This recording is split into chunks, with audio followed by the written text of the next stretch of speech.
SC में justice Yashwant Verma की याचिका खारिज। कैश केस में सुप्रीम कोर्ट ने याचिका खारिज की। जांच प्रक्रिया की वैधता को दी थी चुनौती।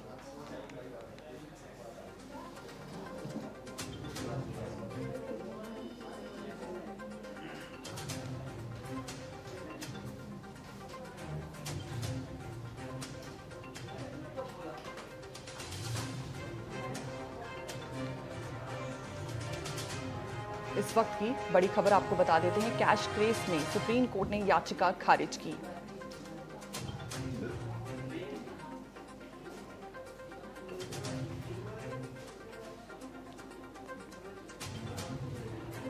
हमारे साथ फोन लाइन पर जुड़ चुके हैं ब्यूरो चीफ यूपी से नितिन सिंह। नितिन, ये बताइए, जांच में अब तक क्या सामने आया है? लोग इस फैसले को कैसे देख रहे हैं?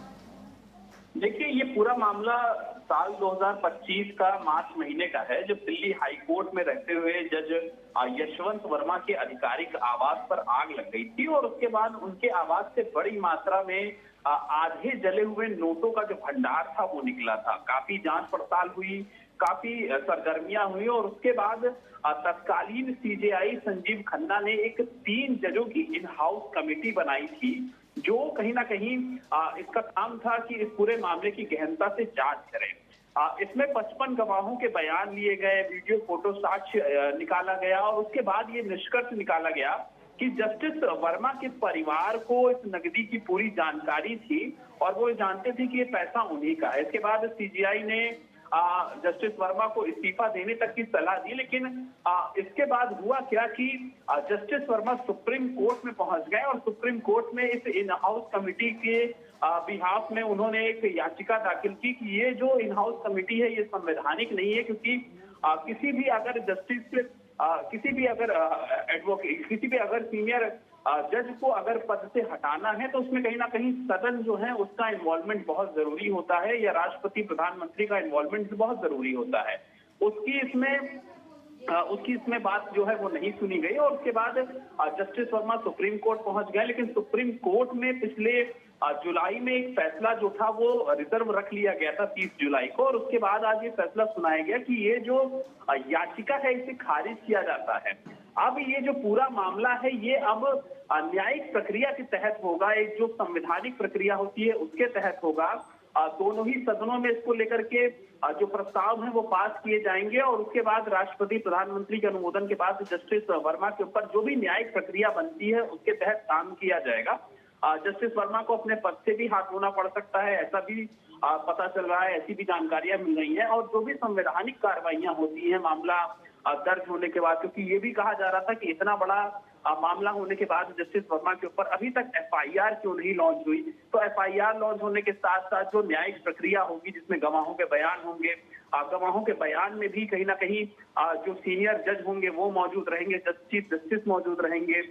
इसके अलावा एक सीनियर एडवोकेट जो होगा जिसको इसकी पूरे मामले की जानकारी होगी वो मौजूद रहेंगे और उनके सामने ही ये सारी प्रक्रिया होगी। और इसमें जस्टिस वर्मा और जस्टिस वर्मा के वकील भी रहेंगे, वीडियो कॉन्फ्रेंसिंग और वीडियो रिकॉर्डिंग के जरिए सारे बयान जो है वो दर्ज किए जाएंगे। तो जो न्यायिक प्रक्रिया संवैधानिक प्रक्रिया होती है उस प्रक्रिया के तहत अब इस पूरे मामले की जांच होगी और ये कहीं ना कहीं जस्टिस वर्मा के लिए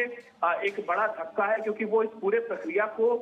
गलत ठहरा रहे थे। हालांकि 90 के दशक में ये फैसला जो था, ये जो नियम था, ये बनाया गया था कि इन हाउस कमेटी के जरिए इस तरह की जांच की जा सकती है, लेकिन जस्टिस वर्मा ने उसी को ही कहीं ना कहीं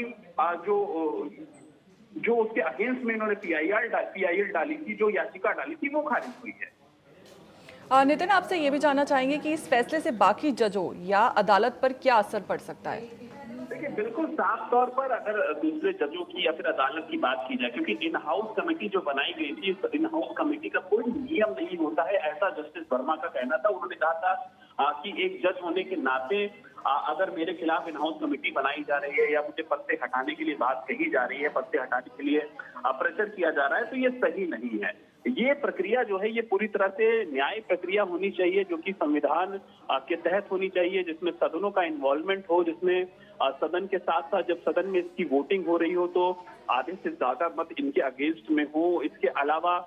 जिस दिन वोटिंग हो रही हो वहां पर 2/3 जो सदस्य हैं सदन के, दोनों ही सदनों के, वो मौजूद होने चाहिए। और उसके बाद प्रधानमंत्री नरेंद्र मोदी का भी कहीं ना कहीं इसमें इन्वॉल्वमेंट के साथ साथ राष्ट्रपति का इन्वॉल्वमेंट भी बहुत जरूरी है, क्योंकि बिना उनके अनुमोदन के इस तरह के फैसले नहीं लिए जा सकते, क्योंकि जस्टिस वर्मा खुद एक सीनियर जज हैं और ऐसे में उनके खिलाफ अगर एक इन हाउस कमेटी इस तरह का फैसला ले रही थी तो उसी से कहीं ना कहीं जस्टिस वर्मा जो थे वो नाराज थे और वो सुप्रीम कोर्ट पहुंचे थे। इन हाउस कमेटी ने अपनी रिपोर्ट जो थी वो सौंपी थी और उसमें काफी साक्ष्य जो थे वो जस्टिस वर्मा और उनके परिवार के खिलाफ मिले थे। अब ये देखना होगा, क्योंकि सुप्रीम कोर्ट ने इस पूरे मामले को, इस पूरी याचिका को खारिज कर दिया है जस्टिस वर्मा की। अब न्यायिक प्रक्रिया जो होगी, जो संविधान के तहत होगी, जिसमें लोकसभा राज्यसभा का इन्वॉल्वमेंट होगा, सदनों के सदस्यों का इन्वॉल्वमेंट होगा और उसके बाद जो आगे की प्रक्रिया होगी, जो न्यायिक प्रक्रिया होगी, जिसमें एफआईआर लॉन्च के साथ साथ दोनों ही पार्टियों के जो गवाह होंगे उन गवाहों को पेश किया जाएगा, गवाहों के क्रॉस एग्जामिनेशन होंगे, सब जब जिरह होगी, बयान दर्ज किए जाएंगे और उसके बाद कहीं ना कहीं ये फैसला जो है वो लिया जाएगा। देखिए, साफ तौर पर ये एक बहुत अहम कदम है और कहीं ना कहीं सुप्रीम कोर्ट का ये फैसला काफी अहम है कि अगर आम व्यक्ति हो या फिर कोई बड़ा जज हो, शुक्रिया नितिन आपका पूरी जानकारी के लिए।